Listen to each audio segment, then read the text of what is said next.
Okay guys, so we're going to be looking at the Spongebob characters and how each one relates to the Faustian spirit. So for starters, we're going to go off with Spongebob. Spongebob is the beginning of the cultural epoch of the Faustian spirit. He is the springtime form. He's the youngest, the most optimistic, the new world feeling, the new world fear, as Spengler likes to call it. There's sort of a new God feeling, the springing forth of life and of optimism. This is an age of heroes and cultural icons, and legends. These are the times of myth and legends. This is the birth of the grand form. So next in the history of the West, we have the zenith of scholastic and metaphysical world outlook. And for this, I decided to go with Gary because there was this one episode where Gary was like this really huge intellectual and he was actually very smart.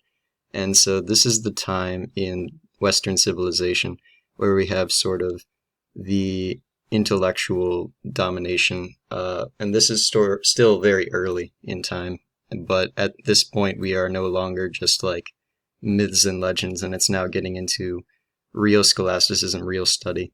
And this would be a time of, for example, Thomas Aquinas, Duns Scotus, Dante, these, early poets and these early teachers and philosophers who are still very connected to God and are still very young in terms of their world outlook. Next up, we have Sandy Cheeks. Sandy Cheeks is the version of the West where we have reached sort of a summer period, a ripening of culture and civilization. The urban and the rural are like equally mixed in this part of life. This is the time of the first philosophers that decided to drift away. This is the time of Reformation, of Martin Luther, of the earliest rejections and contradictions of the springtime forms. And it's also the time where exploration becomes a massive part of the Faustian psyche. And this is recognized by Sandy being an explorer. She is also a scientist, and this is the beginning of science. But she still has sort of that country attitude. So it is a combination of the rural and the urban, and they're working together relatively easily and relatively fair. I would also like to point out that Sandy is the clearest manifestation of the Nordic will to power. I don't think this is disputable in any shape or form. You have her being an expert in karate, and SpongeBob dabbles in this too. That makes sense because SpongeBob would be in the age of the Crusaders and stuff like that. But Sandy is most clearly the expression of the Nordic will to power. She's the one who's usually taking charge and stuff like that. So yeah, that's important to recognize. Next up, we have Mrs. Puth. She is the zenith of intellectual and mathematical thought. She's sort of the one who is behind all of the, let's say infinitesimal calculus. You have Descartes, you have Pascal, you have sort of a drying up of a cultural feeling, a religious feeling of things, of the metaphysical, and sort of the religiousness of the world is starting to decrease. Everything is becoming systematic. This is also reflected in the Puritans and in the French Jansenists and the people in Port Royal. So this is not quite the Enlightenment, but we're getting there. And I also picked Mrs. Puff because she likes to balloon a lot, and this was sort of the great expansion period. This was the very beginning of the expansion period of the West from outside of, its borders within Europe and its domination. So it's not quite imperialism yet, but we're getting there. Next up, we have Karen. Karen is the Enlightenment, the Age of Enlightenment, the cult of pure reason, as they say. This is the time of John Locke. This is the time of the French philosophes and the people who believed in the idea of like through pure reason we can reach the truth of humanity. And so this is represented by Karen, obviously, because Karen's a computer.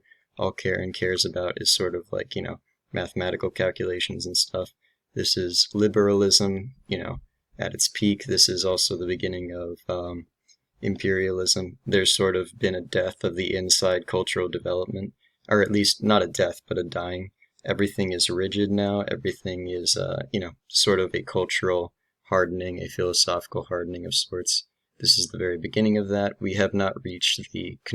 This is also the conclusive systems. This is Kant, this is Hegel, this is Marx, Goethe, and this is, and we could also compare this to Plato and Aristotle and Socrates and these kinds of people, these people who, sort of overthrow the country life. And that is why, Karen is most representative of that. Next up we have Squidward. Squidward is the age of cynicism after the Enlightenment. He is also sort of in the age of romanticism, a rejection of the Enlightenment, but it's always, from a more cynical perspective. This is sort of a characteristic of the declining of the West. This is the beginning of the winter phase. Karen was the autumn phase, and we are now sort of in a winter phase right now. When Squidward's sort of the beginning of this, you have more people who are becoming critical of things. You have critical theory being started up by Marx.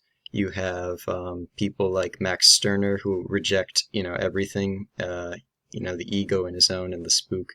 And you also have modern art sort of emerging at this time. And this is, all characteristic of Squidward. Squidward's a very cynical person, obviously. He's a very materialistic person. I doubt he goes to church ever. I think he's an atheist. And not the atheists of Reddit or anything, but still, an atheist nonetheless. And he's sort of, he plays his clarinet. He cares about weird forms of art, this weird modern art that doesn't really have any sort of meaning to anything except for him. He sort of hates his life, and this is sort of the beginning of the Western question of why things are happening.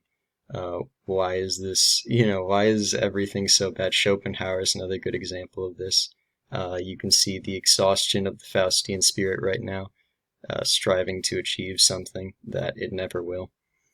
And, it's sort of a tragic. It is a tragedy. You have this dichotomy between Spongebob, who's so optimistic, the youngest portrayal of the Faustian spirit, and now you have Squidward, and sort of this is where the Enlightenment sort of left us.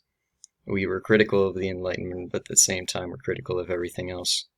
And, it's not a good place to be in it. No one wants to be a Squidward.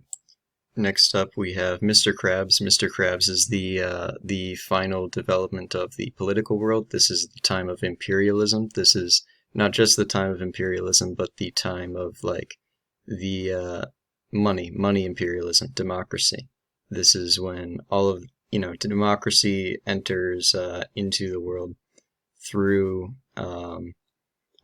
it entered into the world through Karens, and then from Karen. Then it went into Squidward, and now it's finally going into Mr. Krabs, where money is sort of the controller of everything. It controls all forms of democracy. A parallel of this to classical civilization would be the time of the triumvirate, or the approaching, or the patronage system, that kind of thing. We are approaching Caesarism, but we aren't there yet. Money is currently celebrating its greatest and final victory. Everything is sort of about the machine at this point.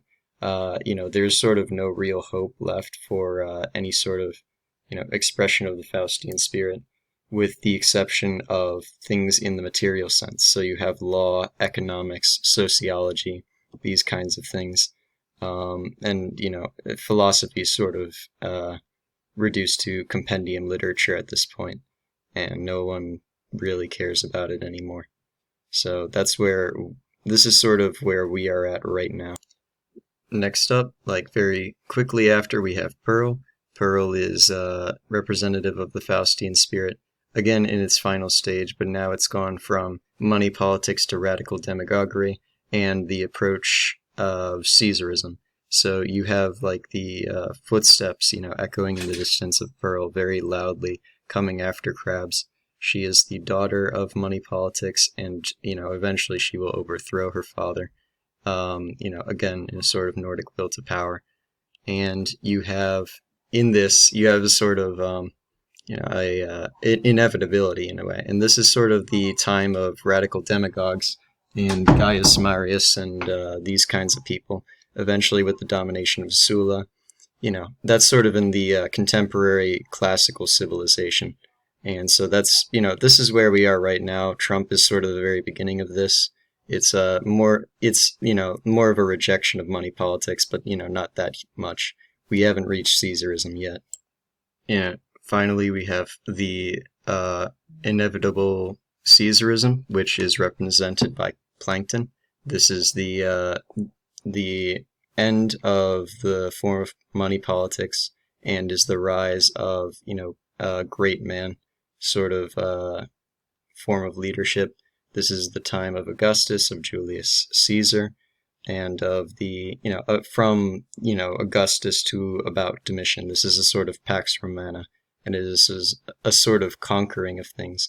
And Plankton very much wants to be like this. In the shows, Plankton never actually wins and never succeeds in dominating Mr. Krabs, but you can see that he is like his greatest enemy, and the same thing with Caesarism. Caesarism hates money politics, and so that's sort of where all that comes into play.